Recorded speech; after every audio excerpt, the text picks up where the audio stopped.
That's a gay-ass podcast. What? That's a gay-ass podcast. What? A really, really, really gay podcast that we call That's a Gay-Ass Podcast. That's a gay-ass name for a gay-ass podcast. Colin Braun is on That's a Gay-Ass Podcast. Colin, you're a hot, hairy comedian. You are the exact person I love to talk to. How does it feel to be called hairy at minute one of this interview?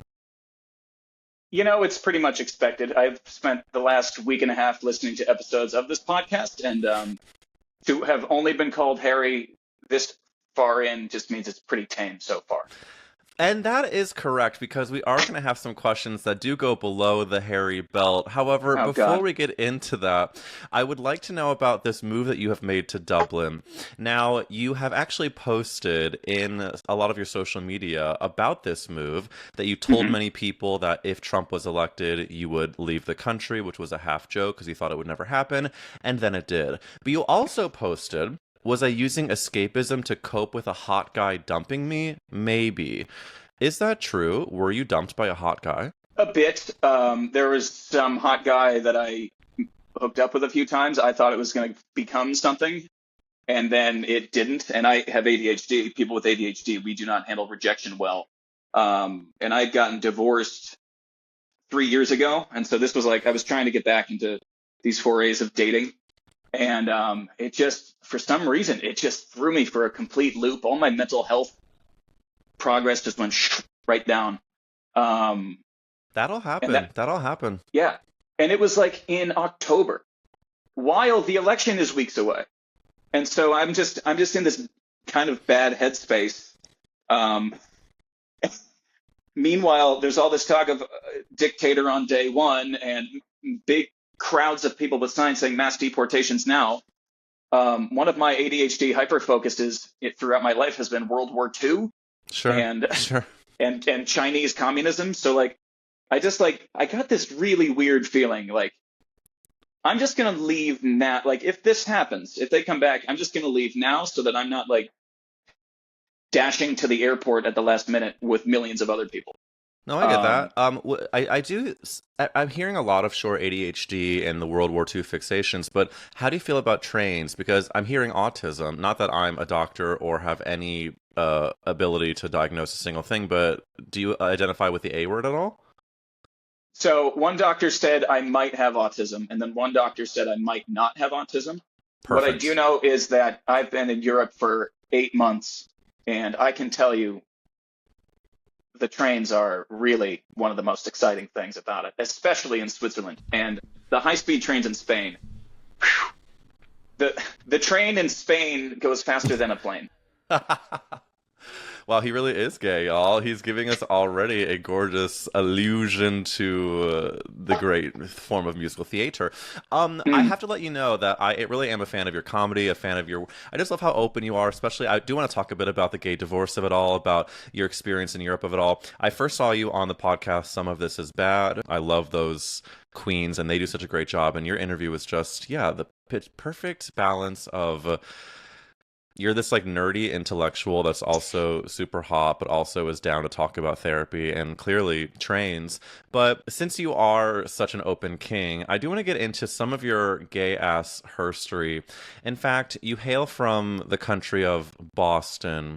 What was it like being a gay kid there? And follow up, was your first boy kiss with a fellow Bostonian, or did you wait to escape? Growing up gay there wasn't great. In the more industrial parts of the Northeast, there's this weird masculinity kind of thing going on. That's it's different from the sort of all-American lowest common denominator, like Midwest football cornfield type stuff. It's this like weird Boston Irish blue collar. What are you doing? Like, and it's not necessarily hateful. It's just that it's such a weird structure to be in, and I think it's just because, honestly, it's a lot of Irish and Italian Catholics that came over with nothing, and they all had to kind of all do the same thing and work together to move forward.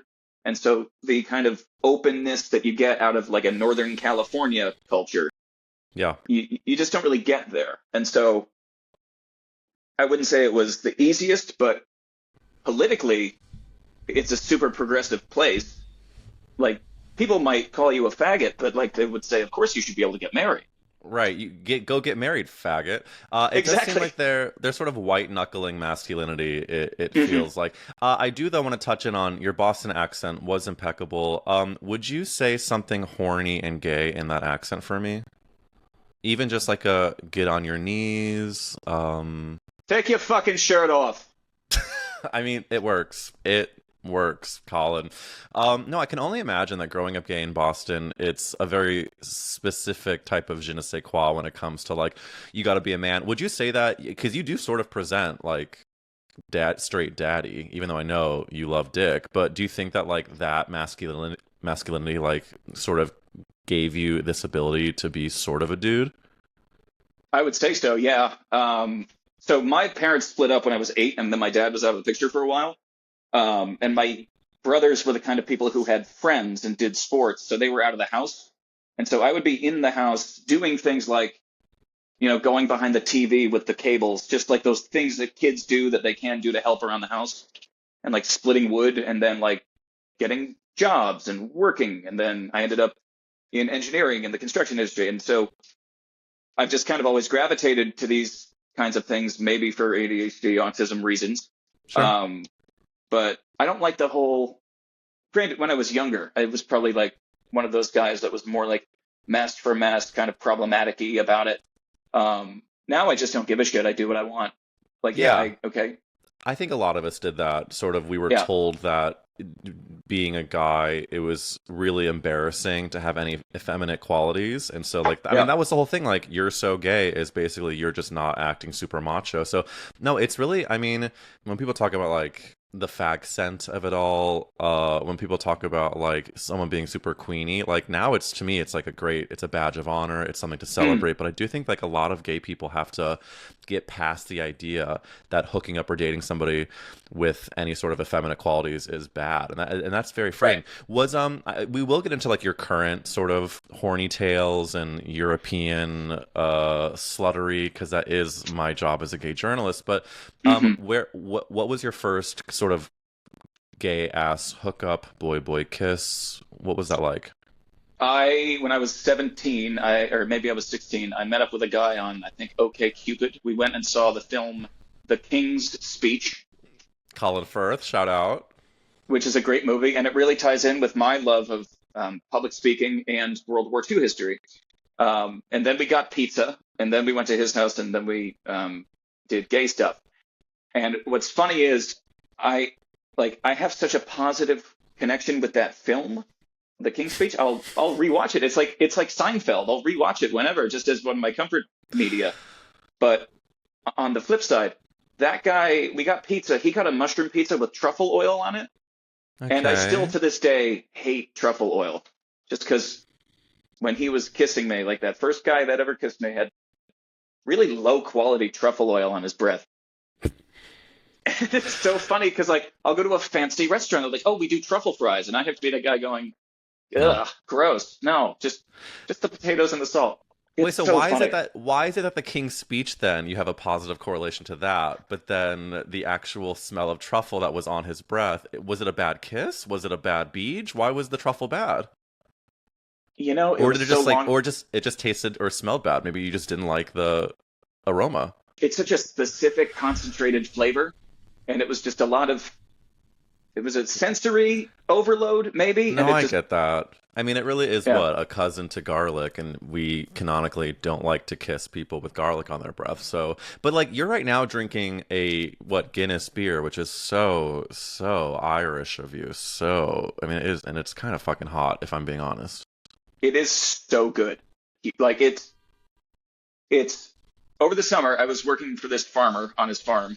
I wasn't working for him. I was just living at his farm and doing work there. I was not employed because that would be illegal. Right. And I helped him out with his barley harvest, and he told me that some of the barley that he harvests ends up in Guinness. And I'm pretty sure he was just lying, like just telling tall tales. But maybe he wasn't. And I can tell you, it tastes so good in this country, and it tastes so bad in the United States because I've had it in Ugh. both.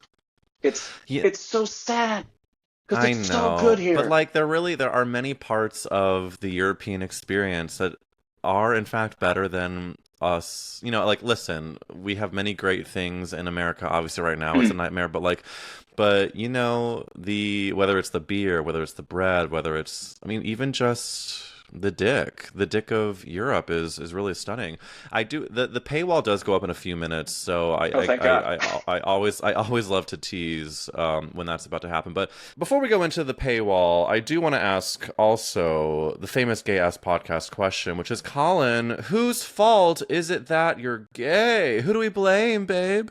With the caveat that I want to give an answer that a lot of people have also already given on this podcast, which is Batman Forever. True. But like, I'm not into Robin from Batman Forever anymore. There is one media character who still, and for my entire life, is exactly the vibe of guy that I want, and that is Larry the Lobster from SpongeBob SquarePants.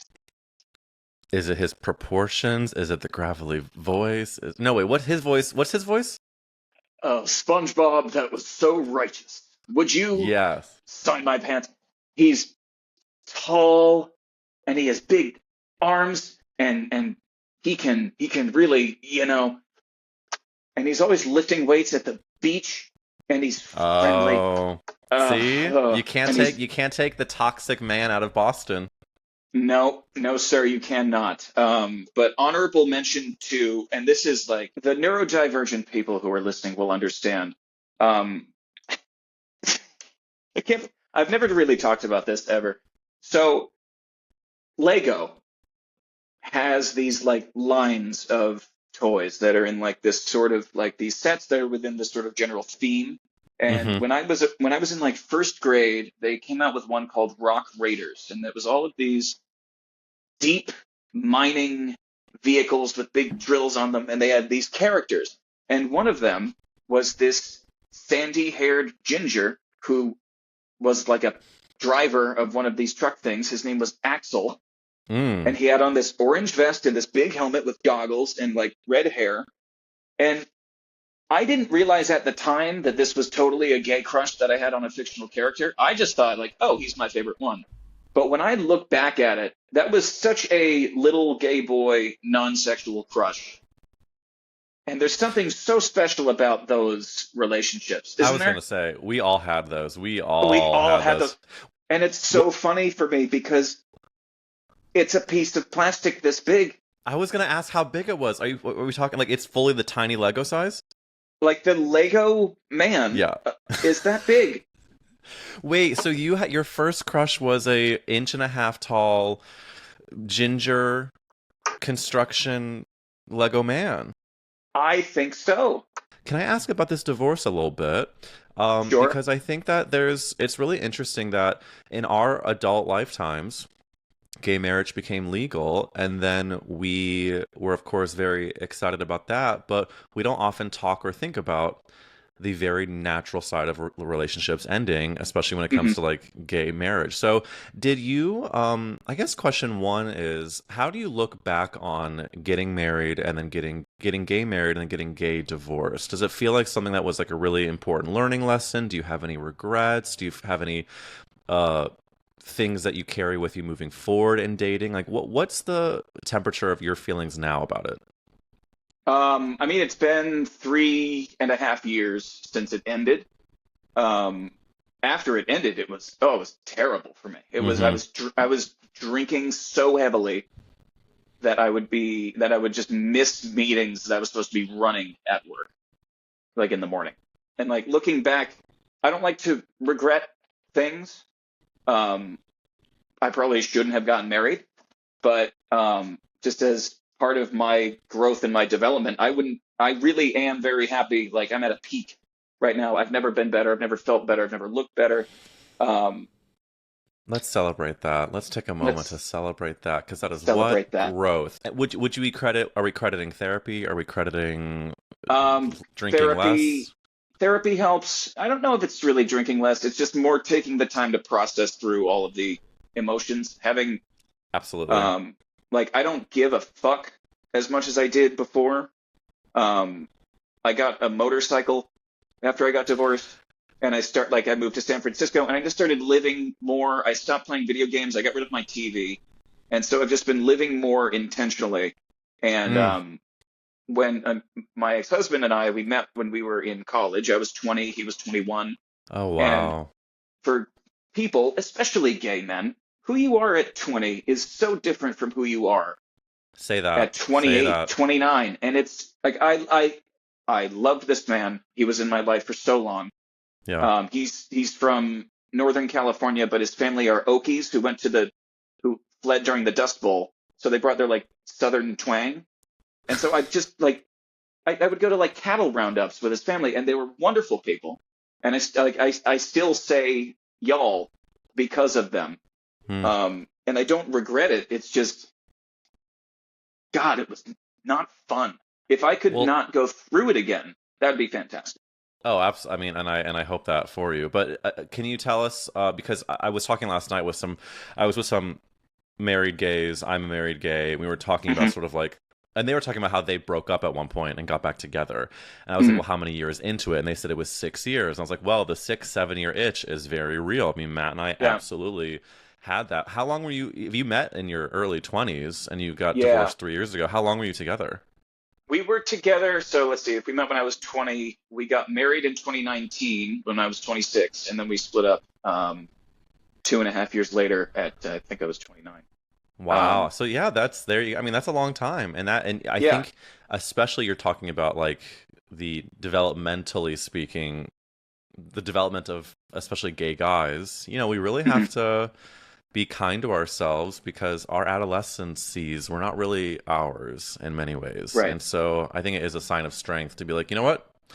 I just wish that there was less stigma about divorce. I do. And I'm like very proud to be married, and I'm proud of the hard work that we have done, but I also never want people who break up or get divorced to like let it feel bad, because there are so many couples that should have gotten divorced that didn't. And I'm very happy that you are on this current timeline being happy and hairy and healthy.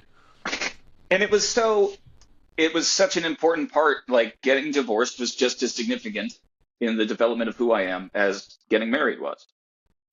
You know, and now I'm great. I love that I'm divorced. I love that I'm 32 and I can already say I've done all that in the past. Well, I'm sitting in an interesting space because I am now exactly we were together 6 years before getting married, and now we've been married for 6 years. So we're like straight, we've been together for 12 years total.